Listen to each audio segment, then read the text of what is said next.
Hi, everybody. When we last left off, Harry and everyone had just arrived at Hogwarts from riding on the Hogwarts Express, and there were some Dementors from the Azkaban prison, kind of ghost-like creatures that Harry had a really bad reaction to, and he fainted, but nobody else did. And now Malfoy's making fun of him for that. So that's where we are right now. I'm at the top of page 88. "Shove off, Malfoy," said Ron, whose jaw was clenched. "Did you faint as well, Weasley?" said Malfoy loudly. "Did the scary old Dementor frighten you too, Weasley?" "Is there a problem?" said a mild voice. Professor Lupin had just gotten out of the next carriage. Malfoy gave Professor Lupin an insolent stare which took in the patches on his robes and the dilapidated suitcase. With a tiny hint of sarcasm in his voice, he said, "Oh, no, Professor." Then he smirked at Crabbe and Goyle and led them up the steps into the castle. Hermione prodded Ron in the back to make him hurry, and the three of them joined the crowd swarming up the steps, through the giant oak front doors into the cavernous entrance hall, which was lit with flaming torches and housed a magnificent marble staircase that led to the upper floors. The door into the great hall stood open at the right. Harry followed the crowd toward it, but had barely glimpsed the enchanted ceiling, which was black and cloudy tonight, when a voice called, "Potter, Granger, I want to see you both." Harry and Hermione turned around surprised. Professor McGonagall, Transfiguration teacher and head of Gryffindor House, was calling over the heads of the crowd. She was a stern-looking witch who wore her hair in a tight bun. Her sharp eyes were framed with square spectacles. Harry fought his way over to her with a feeling of foreboding. Professor McGonagall had a way of making him feel he must have done something wrong. "There's no need to look so worried. I just want a word in my office," she told them. "Move along there, Weasley." Ron stared as Professor McGonagall ushered Harry and Hermione away from the chattering crowd. They accompanied her across the entrance hall, up the marble staircase, and along a corridor. Once they were in her office, a small room with a large welcoming fire, Professor McGonagall motioned Harry and Hermione to sit down. She settled herself behind her desk and said abruptly, "Professor Lupin sent an owl ahead to say that you were taken ill on the train, Potter?" Before Harry could reply, there was a soft knock on the door, and Madame Pomfrey, the nurse, came bustling in. Harry felt himself going red in the face. It was bad enough that he'd passed out, or whatever he had done, without everyone making all this fuss. "I'm fine," he said. "I don't need anything." "Oh, it's you, is it?" said Madame Pomfrey, ignoring this and bending down to stare closely at him. "I suppose you've been doing something dangerous again?" "It was a Dementor, Poppy," said Professor McGonagall. They exchanged a dark look, and Madame Pomfrey clucked disapprovingly. "Ugh, setting Dementors around a school," she muttered, pushing back Harry's hair and feeling his forehead. "He won't be the last one who collapses. Yes, he's all clammy. Terrible things they are, and the effect they have on people who are already delicate." "I'm not delicate," said Harry crossly. "Of course you're not," said Madame Pomfrey absent-mindedly, now taking his pulse. "What does he need?" said Professor McGonagall crisply. "Bed rest? Should he perhaps spend tonight in the hospital wing?" "I'm fine," said Harry, jumping up. The thought of what Draco Malfoy would say if he had to go to the hospital wing was torture. "Well, he should have some chocolate at the very least," said Madame Pomfrey, who was now trying to peer into Harry's eyes. "I've already had some," said Harry. "Professor Lupin gave me some. He gave it to all of us." "Did he now?" said Madame Pomfrey approvingly. "So we've finally got a Defense Against the Dark Arts teacher who knows his remedies?" "Are you sure you feel all right, Potter?" Professor McGonagall said sharply. "Yes," said Harry. "Very well. Kindly wait outside while I have a quick word with Miss Granger about her course schedule. Then we can go down to the feast together." Harry went back into the corridor with Madame Pomfrey, who left for the hospital wing, muttering to herself. He had to wait only a few minutes. Then Hermione emerged looking very happy about something, followed by Professor McGonagall, and the three of them made their way back down the marble staircase to the great hall.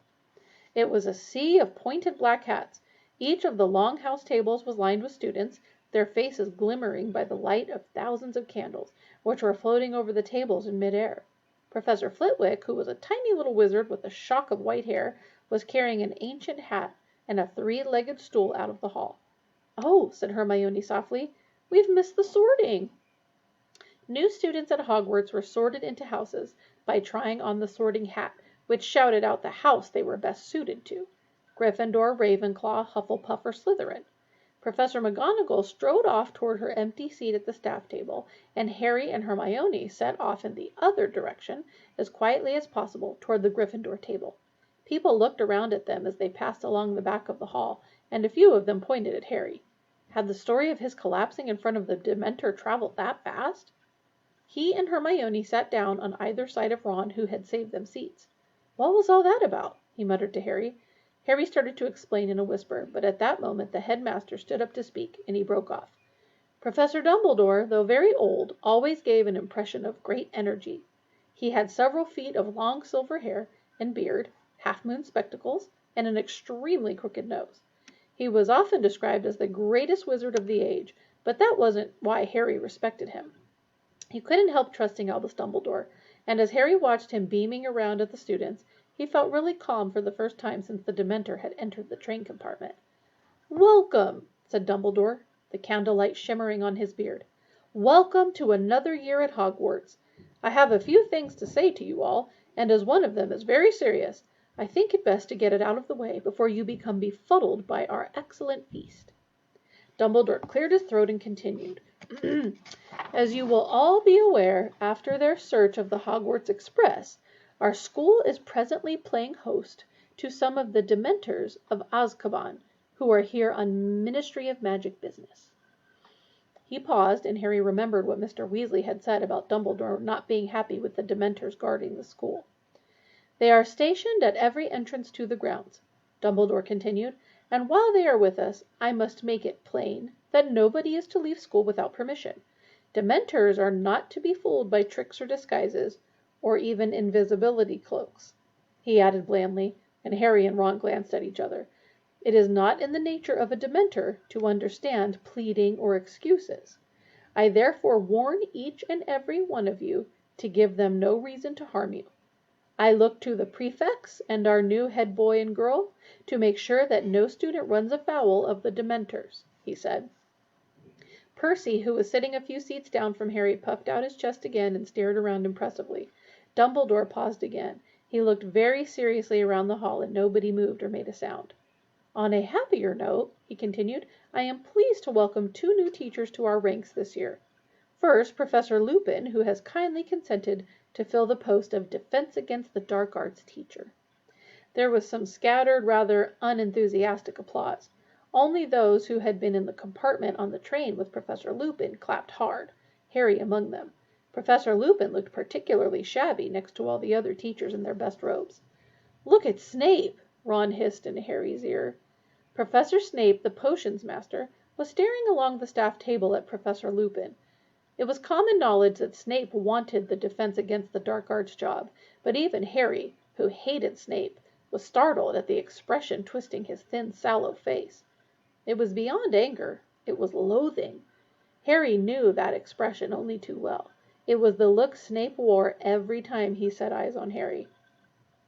"As to our second new appointment," Dumbledore continued, as the lukewarm applause for Professor Lupin died away, "well, I am sorry to tell you that Professor Kettleburn, our Care of Magical Creatures teacher, retired at the end of last year in order to enjoy more time with his remaining limbs.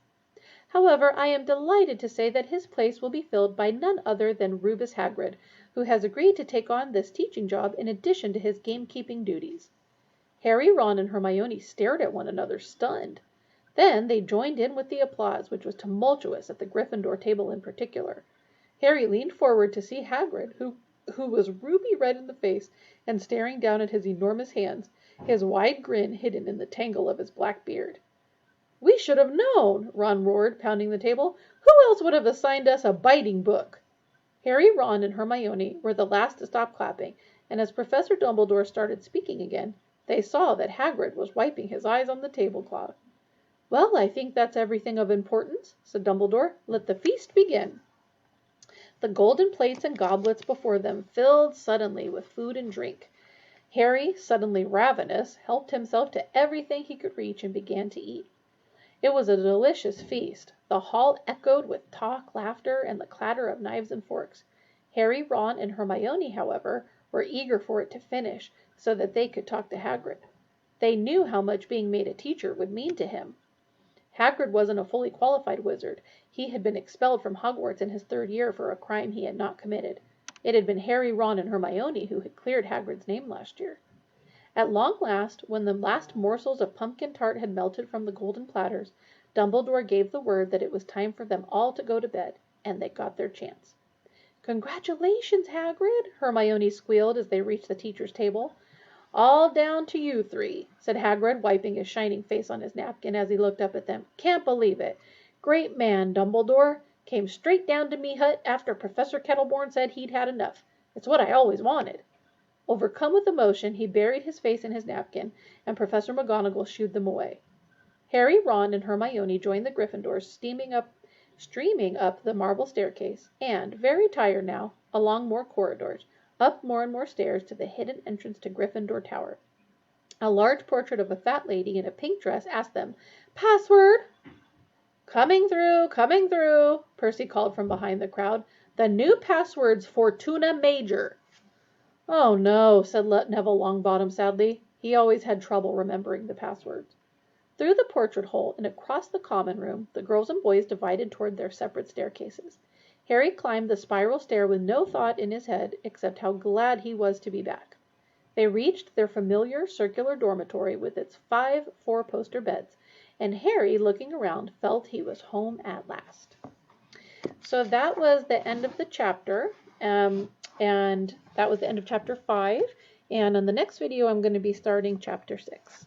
Everybody take care. Hugs.